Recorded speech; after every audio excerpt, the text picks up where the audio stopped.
బాగున్నారా? బాగున్నాను. మీరు బాగున్నారా? 145565.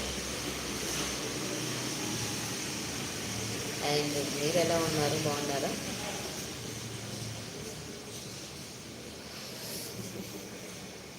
శివ. ఓకే. సమ్ గైస్, మా మిస్సెస్ కర్రీగా జస్ట్ 5 మినిట్ నిజాము లైక్ తమిళ్ నాకు బిర్యానీ. నేను ఇప్పటికి వచ్చి తమిళనాడు బిర్యానీ తినలేదు. Super fine. Okay. Okay, very good. ఈరోజు కార్తీక సోమవారం కదా, టెంపుల్కి వెళ్ళారా? ఏ రామ్, నువ్వు కూడా వెళ్ళు. బిర్యానీ తింటాం కాదు, ఈరోజు బిర్యానీ అది తినడం మానే. ఓకే. తినలేదు, కానీ నేనైతే నీ క్వశ్చన్కి నేను ఆన్సర్ చేస్తున్నాను. తినలేదు, తిన్న కూడా. ఎందుకంటే నేను అసలు రాను కాబట్టి. ఓకేనా?